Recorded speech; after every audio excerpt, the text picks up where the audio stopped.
আবার স্বাগত ২১ বিজনেসের সঙ্গে আছি মহিমা পলি। সম্পদের হিসাব বিবরণী দাখিল না করার অভিযোগে দুদকের মামলায় বাংলাদেশ ব্যাংকের সাবেক ডেপুটি গভর্নর শীতাংশু কুমার সুর ওরফে এস.কে সুর চৌধুরীর ৩ বছরের কারাদণ্ড দেওয়া হয়েছে। ঢাকার বিশেষ জজ আদালত ২ এর বিচারক আয়েশা নাসরিনের আদালত এই রায় দেয়। মামলার বিবরণে বলা হয়, এস.কে সুরের বিরুদ্ধে জ্ঞাত আয় বহির্ভূত সম্পদ বা সম্পত্তির মালিক হওয়ার অভিযোগে তার নিজের ও তার উপর নির্ভরশীল ব্যক্তিদের স্বনামে বা বেনামে অর্জিত যাবতীয় স্থাবর বা অস্থাবর সম্পদ বা সম্পত্তি দায় দেনা আয়ের উৎস ও তা অর্জনের বিস্তারিত বিবরণী দাখিল করার জন্য সম্পদের হিসাব বিবরণীর নোটিশ জারি করা হয়।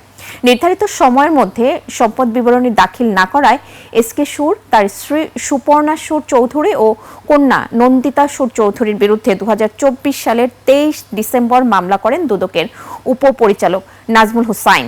২০২৫ সালের ১৪ জানুয়ারি রাজধানীর সেগুন বাগিচা এলাকা থেকে কেন্দ্রীয় ব্যাংকের সাবেক এই ডেপুটি গভর্নরকে গ্রেফতার করে দুদক।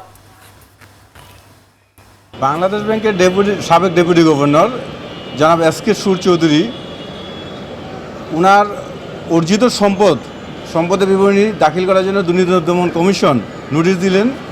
নোটিশের পাওয়ার পরে উনি নোটিশের কোনো জবাব দিলেন না, অর্থাৎ সম্পদ বিবরণী দাখিল করলেন না। উনি অত্যন্ত সুচতুর কৌশলভাবে একটা সুকৌশলে যে উনি ওনার অবৈধ সম্পদটা যেন বের না হয়, কেউ জানতে না পারে, সেইটাকে অবৈধ সম্পদকে আড়াল করার জন্যই উনি এই ধরনের কৌশল অবলম্বন করেছেন। যে মামলাটার বিচার শেষে বিজ্ঞ বিশেষ জজ আদালত ২ আজকে রায় ঘোষণা করেছেন।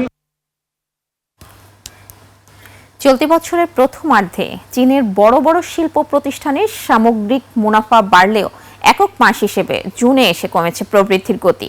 চীনের জাতীয় পরিসংখ্যান ব্যুরোর তথ্য অনুযায়ী বছরের প্রথম ৬ মাসে দেশটির শিল্প খাতে মুনাফা ছিল ১৮.৭%। তবে মে মাসের তুলনায় গেল জুনে প্রবৃদ্ধির গতি কমেছে প্রায় ৬%। সাদাত হাবিব বিশেষ রিপোর্ট।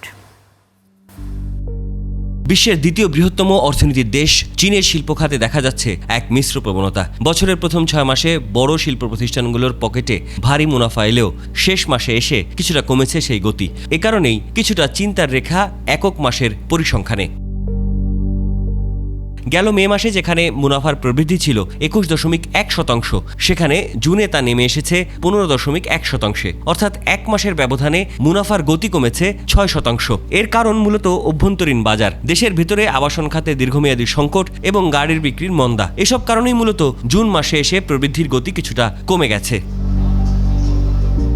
তবে চীনের জাতীয় পরিসংখ্যান ব্যুরোর সর্বশেষ তথ্য বলছে, চলতি বছরের জানুয়ারি থেকে জুন এই প্রথমার্ধে সামগ্রিকভাবে শিল্প মুনাফা আগের বছরের একই সময়ের চাইতে বেড়েছে ১৮.৭%। বিশ্লেষকরা বলছেন, গতি কমলেও এই প্রবৃদ্ধির ইতিবাচক ধারা অবশ্য দেশটির জন্য স্বস্তির। তবে অভ্যন্তরীণ বাজারের গতি ফেরাতে বেইজিংকে আরও বড় নীতিগত সহায়তা দিতে হবে বলে মনে করছেন তারা।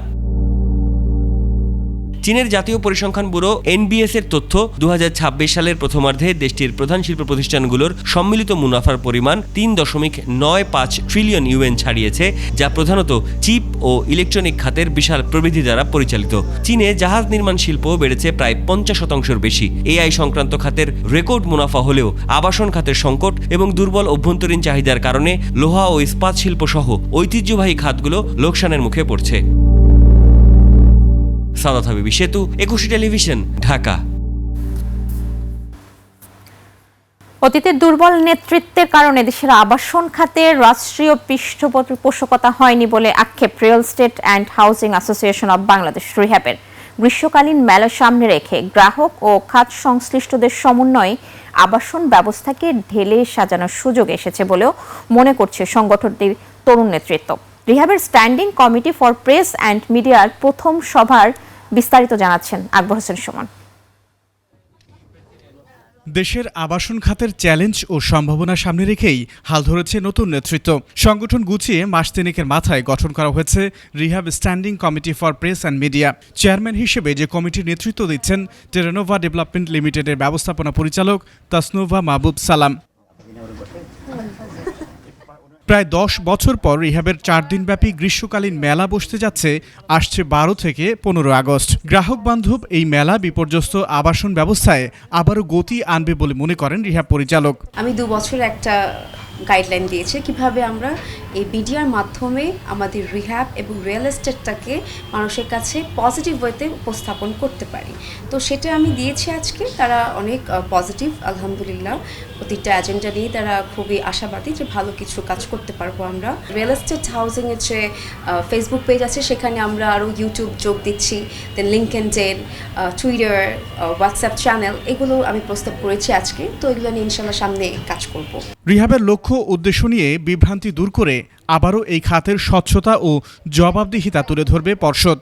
আমাদের সামার ফেয়ার হচ্ছে অগাস্টের 12 থেকে অগাস্টের 15 তারিখ পর্যন্ত। তো সেখানে আমরা অনেক কিছু আয়োজন করা হয়েছে, ওয়ার্কশপও থাকবে, এবং যেহেতু অনেক দিন ধরে আমাদের একটা মানে ফ্ল্যাট কেনাবেচা একটু বন্ধ, তো সেই কারণেই উদ্যোগটা দেওয়া। আর সামার ফেয়ারটা অলমোস্ট 10 ইয়ার্স পর এবার হতে যাচ্ছে। তো ইটস চ্যালেঞ্জিং, এবং সাথে সাথে যেহেতু মিডিয়া সাপোর্ট যদি থাকে এটা অনেকটাই আমাদের জন্য মানে সুবিধা হয়ে যাবে ইনশাল্লাহ, আশা করছি। আবাসন খাতকে শক্তিশালী করতে রিহ্যাব কার্যক্রম অব্যাহত রাখবে বলে জানান সংগঠনটির প্রেসিডেন্ট। কস্ট ইফেক্টিভ বিল্ডিং কীভাবে করা যায়, একই সাথে অ্যাফোর্ডেবল, মানে প্রধানমন্ত্রী বারবার বলতেছেন যে মধ্যম আয় নিম্ন মানুষের জন্য অ্যাফোর্ডেবল প্রাইসে কীভাবে বিল্ডিং করা যায়, সেই জন্য কস্ট ইফেক্টিভ বিল্ডিং চিন্তা করছি। একই সাথে পরিবেশ বান্ধব একটা আলোচিত বিষয় যে এনভায়রনমেন্ট ফ্রেন্ডলি বিল্ডিং, এবং সাথে সাথে একটা বিষয় আছে যে আর্থকোয়াক বা আমাদের ভূমিকম্প সহনশীল বিল্ডিং। এই তিনটা বিষয়কে সামনে রেখে আমরা চিন্তা করছি টেকনিক্যাল সেশন হবে। পরিকল্পিত নগরায়ন ও সাধারণ মানুষের আবাসন নিশ্চিতে সরকারের পাশে থাকবে রিহ্যাব। আসলে মেম্বার বান্ধব। আকবর হোসেন সুমন, 21 টেলিভিশন, ঢাকা। পুঁজিবাজার নিয়ন্ত্রক সংস্থা Bangladesh securities and exchange commission বিএসসিসির কমিশনার পদে নিয়োগ পেলেন হোসেন সাদাত এফসিএস। অর্থ মন্ত্রণালয়ের আর্থিক প্রতিষ্ঠান বিভাগ থেকে এ সংক্রান্ত প্রজ্ঞাপন জারি করা হয়েছে। হোসেন সাদাতকে 4 বছরের জন্য নিয়োগ দিয়েছে অর্থ মন্ত্রণালয়। হোসেন সাদাত গ্রামীণ ফোনের কোম্পানি সেক্রেটারি হিসেবে দায়িত্ব পালন করেছেন। তার নিয়োগের মধ্য দিয়ে 4 জন কমিশনার পেল বিএসএসএ। প্রতিষ্ঠানটির চেয়ারম্যান হিসেবে সম্প্রতি মাসুদ খানকে নিয়োগ দেওয়া হয়েছে।